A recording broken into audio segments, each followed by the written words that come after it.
How much are those tickets? $510, as For low OU? as. So that's What game is this? for Texas A&M. Texas A&M. Oh, interesting. Not that I want to go see that, but hey, what can I say? I'm really surprised that that's more than the Red River rivalry, though. I got to be honest. It's because they haven't played in yeah like 13 years. That's the biggest reason. Where are they playing that one? At A&M. At A&M. Oh, yep. Interesting. All right, guys. Well, we are back to talk a little college football today. A lot of action as always. Beginning of the season's always fun because you never know what you're going to get coming out the gate. Some teams are surprised about their performances, Notre Dame, and some teams surprised us with their performance, Texas. So, all right, guys, what was the big game in your mind this past week? I thought it was going to be Texas, Michigan. I think Texas is maybe a little better than we thought, and I don't know if Michigan is. I think that because there's quite a few players that are not on that team anymore that were there. You can definitely tell.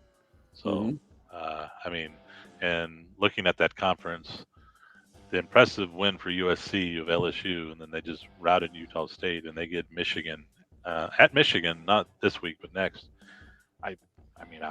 I don't really think I see Michigan winning that game. Maybe they will, but if USC does that, then they're right there in that running. I don't know what's going with Oregon. They've had 2 close games, but yeah, I was a little surprised. They're still ranked number 6 in the country, but they're very fortunate to win the last 2 games. Yes. The first week was weird against Idaho. They had like 30 first downs to 10. And had like 500 yards to 200 and didn't have more turnovers. And yet they barely, I don't know how, it's like they got to the 10-yard line and said, here, it's your turn, Idaho. Yeah. I don't know. I don't really know how that happened. But Boise gave them a great game. And so what were yours? What do you got? Which ones you were? Yeah, well, so going into week 2, the top 5 games that I had, was number 1 Texas, Michigan, and then Tennessee, North Carolina State, Colorado at Nebraska. See what Boise State could do at Oregon, and then Iowa State at Iowa. After week 2, I think the most impressive game was probably the technically. I'm going to go the Iowa State-Iowa game. It was a good game. Iowa State knocking them off at the buzzer. It's been a while since Iowa State's won that game. They've lost to that game close several times.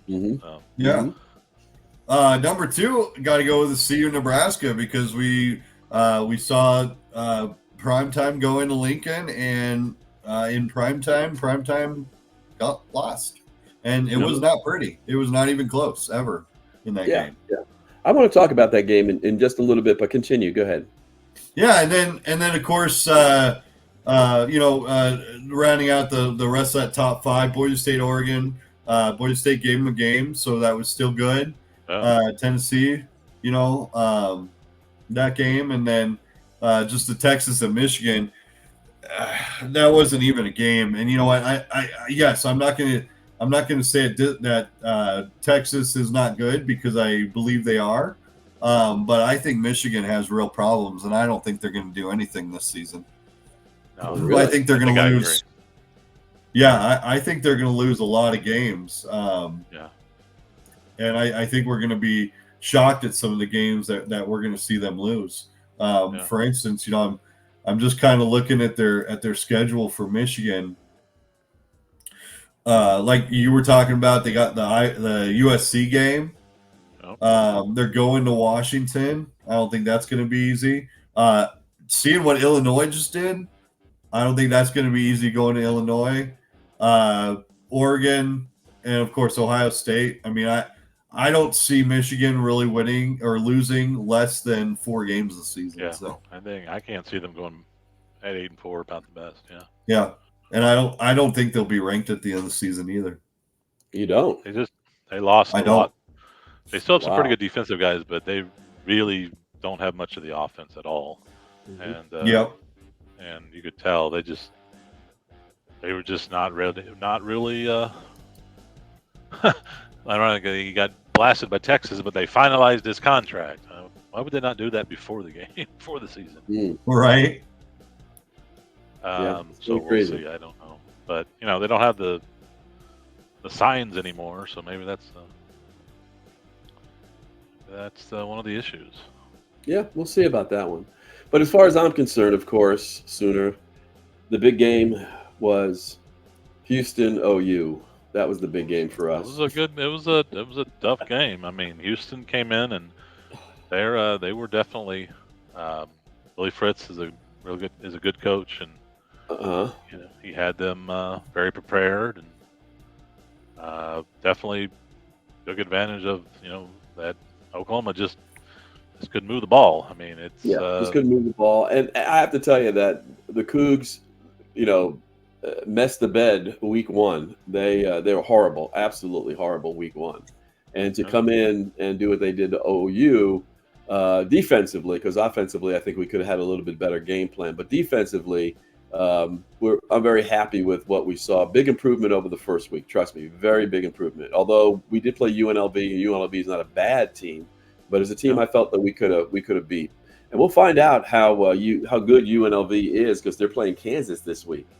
So Kansas, Oklahoma. They I agree. I don't Houston, to me, when it started to be where this is actually going to be a game, they still were really, really conservative, and they never really even tried down the field. Now maybe it wouldn't have worked, but there was a few, like the series that it was the 4th and 3 at about the OU 47, and then he just took the 5 and punted. I was like, I didn't get that either. I thought they were going to go for it, or at least try to get him jump up something, because because they were right there, and it just seemed they had some time where they could have possibly just made a few big plays and found a way to win, when they just kept kind of letting in Oklahoma they are.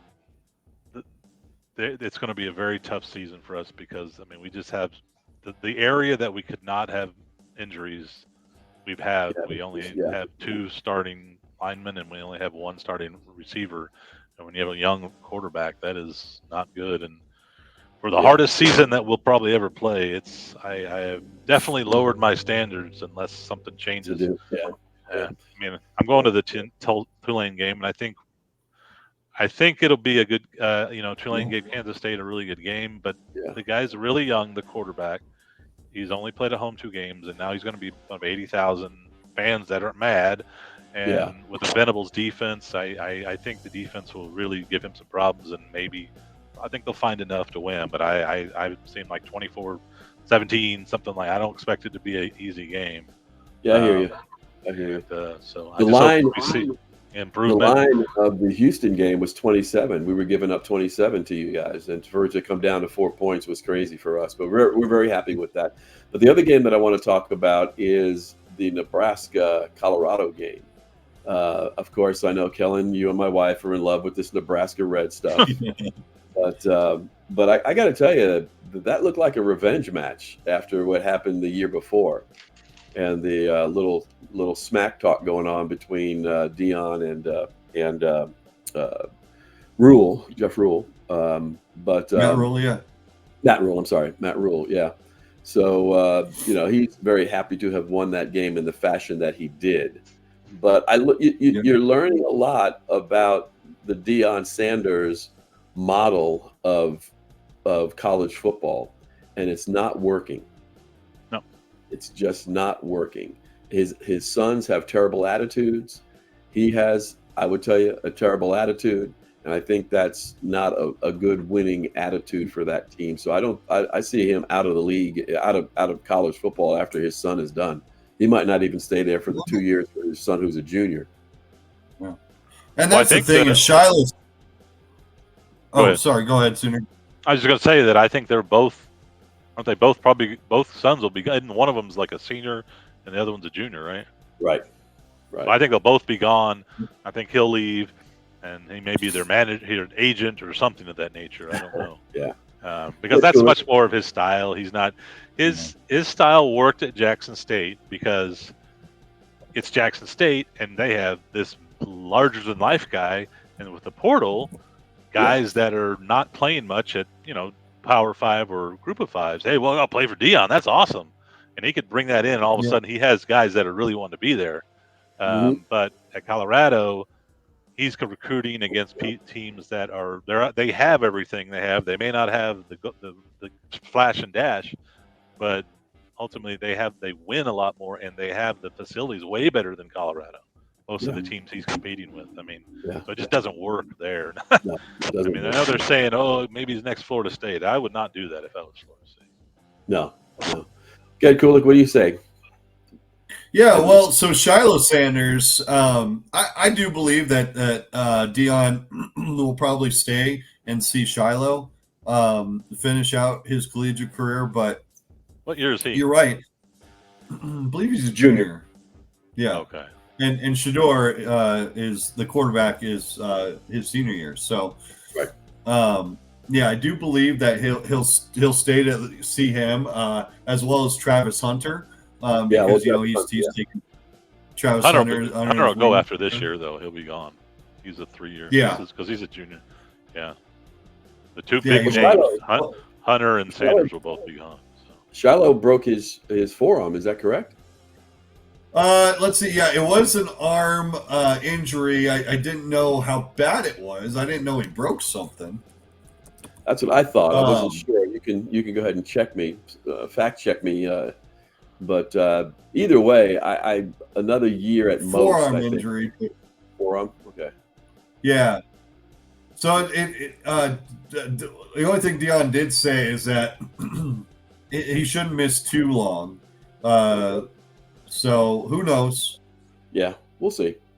But who knows? That could be Dion just saying Dion stuff.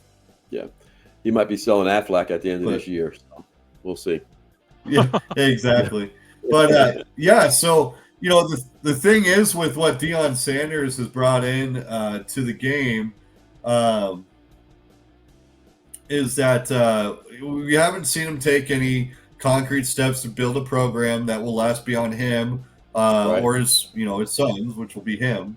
So I don't know what that means for this season. It honestly it doesn't look that promising. I think they'll get a few wins, but it doesn't look promising for CU, which I'm not hurt about. But I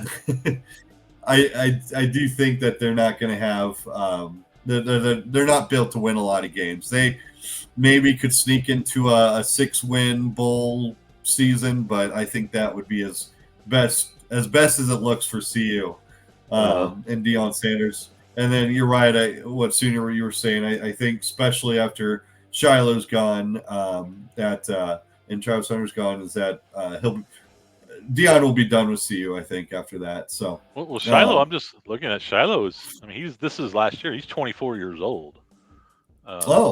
This is his last season, and then the quarterback's the younger brother. He's a. Oh yeah, I'm sorry. Yeah. Oh, we got it backwards. I had them mixed around. So Shador, the quarterback, he's a junior. I'm sorry, I had that. But he'll be gone. He's going to go pro. Yeah, I think so. And then Hunter, I don't think Dion will be there after this year. So Hunter and both Sanders will be gone. I think he'll be gone. That's a good point. Now that you said that's a very good point. I could see that. The other part of this, though, the most exciting part is that Nebraska does look for real. Yes. They've got Dylan Raiola. I'm sorry, Patrick Mahomes. That's just a joke because they got number 15 and they throw apparently the same now and also look the same with the same haircut. So yeah. And Patrick Mahomes is calling him little cuz already. So yeah. So Dylan Raiola, man, as a freshman, he didn't put up spectacular numbers in that game, but he didn't really need to because he also didn't turn over the ball. The big thing with Nebraska last season is they were 4 or 5 plays away from a 9-win season, and they just gave up the ball. I think the most or near the most in the entire league. So playing a very clean game in the first two games, especially against CU, who was a contender. That's looking pretty good. And that defense, I think for the first time, Nebraska truly has a true black shirt defense, because it just looks scary. I saw number 9. Apologies, I forgot his name, but number 9 on the defensive line just roll through that offensive line. Yeah. And that's the thing. And the defensive line, bringing in Warren Sapp did not help very much, because Warren Sapp, let me just say, he got a taste of what he got the last time he played Nebraska. And that was in the national championship game. That was not pretty either. Yeah. Yeah. I thought that was a pretty good game, though. It was. It was only 24-17. The Florida game was the massacre. Yes, the Florida was the massacre. Where Tommy Brazier ran through the whole team and no one could tackle him. Yep. But yeah, Miami played him pretty good in that game, actually. They did. It was a 24-17 final. Mm-hmm. So, but yeah, so anyway, that's my thoughts on that game. Cool. What games are we looking at for this week, guys? Let's see what we got. Well, let's see. I had. Go ahead. I'd say the Big 12 non-conference game. It's still funny. Last week it was Utah and Baylor, and it doesn't count. Now Arizona, Kansas State on Friday is a good matchup, but it doesn't count against the. It doesn't count against the standings. And to that one. Interesting. Oregon and Oregon State. That is one. That's a interesting game. The Civil War continues.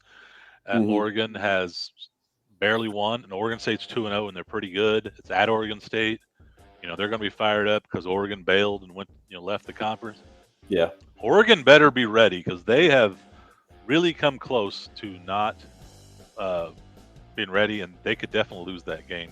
And then my Sooners. I think we'll play better, but Tulane is pretty solid. I do like our chances. I think our defense and our crowd is not anything their freshman quarterback has faced. So I think we find a way to win a close one, but it may not be pretty. But well, we'll find out a lot about Oklahoma in this one. Yep. Maybe the top 3 games. Oh, go ahead. No, just that maybe the Houston game was just a fluke where they didn't look too good. See. Yeah, we'll see. Good, Kulik. The top 3 games of this week I have. I actually have Alabama at Wisconsin, and then Tulane, Oklahoma.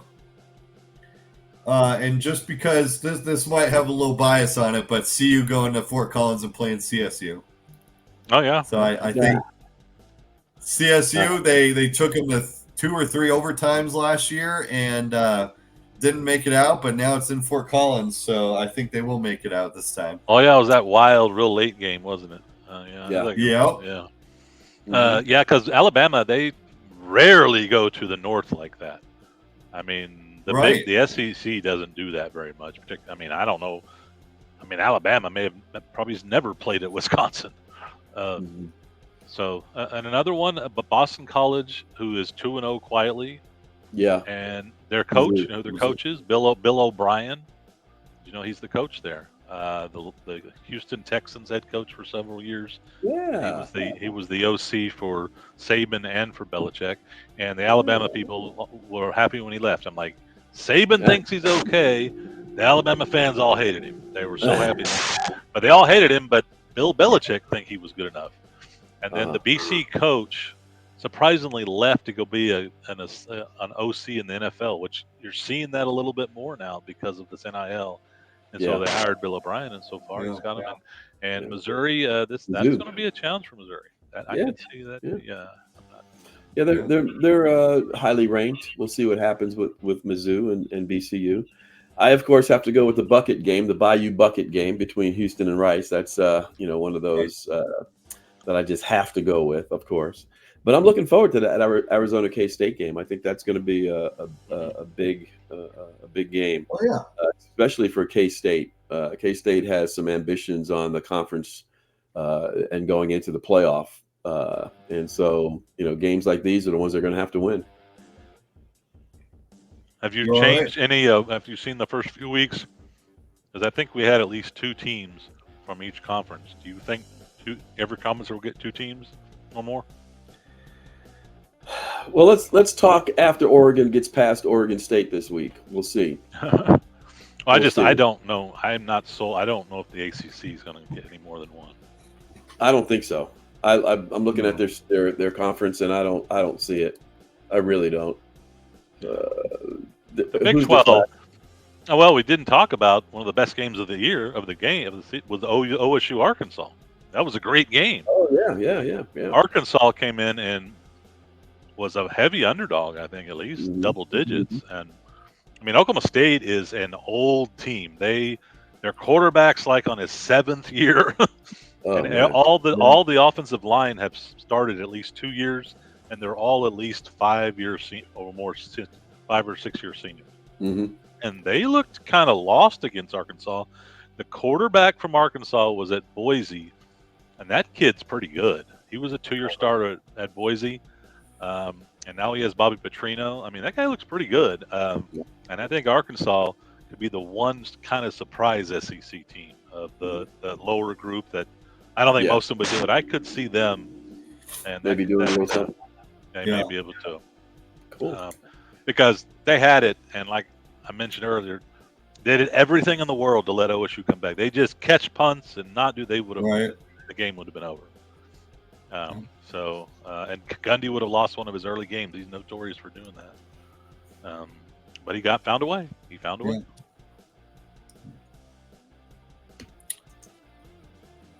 All right, guys. Well, it looks like we've kind of beat that one to death. Why don't we sign off and go ahead and give a little bit of a goodbye and shout out to somebody or something. No, I got to give a shout out to Northern Illinois going into South Bend and knocking them off. That was impressive, and I loved the speech with the coach at the end. You could tell how just awesome that was for him to do that, and it really showed a guy that still just loves the game, and it's not for the college game that has had so many changes and things. To see it something like that was pretty cool. And I don't like Notre Dame either. So yeah, no, nobody does. I'm gonna jump in here and agree with you 100%. That was my takeaway too.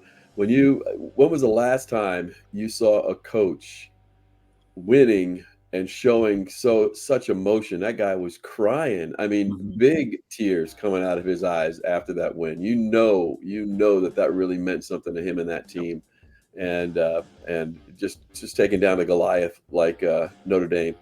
Congrats. Dick Vermeil's the last time. Dick Vermeil was a very known crier. He was a big crier. The NIU coach is Thomas Hammock. So and he's an alum too. He played there. Yep. Who do you got? Cool. Yeah, well, I really like that 2 overtime Oklahoma State Arkansas game. I always love a nice game like that. I think my favorite game in week 1 was LSU and USC. Honestly, that's got to be my favorite game this week. I love those games that either go down to the wire or go into double overtime. The only other matchup I can think of that I liked equally was maybe the Iowa State-Iowa game. So, awesome. Yeah. Awesome. Well, cool. Well, guys, we're going to look forward to this coming up week of football, and we will be back next Wednesday to cover both NFL. Catch our earlier show. Versus Rice, and who does Nebraska have? No, Nebraska has Northern Iowa. So. Okay. Northern Iowa. All right. Should be a gimme. The great home of the Kurt Warners. So. Hopefully, my coaches will help you guys get a threesome here, 3 wins for us. We'll see if we can get one of those weekends together where all 3 teams win. So, I like that. All right, Jen. Yeah. We'll see you later, bud. Thanks, Peace. guys. Y'all have a good one. Thank you. All right. Hey. Sports Pundit.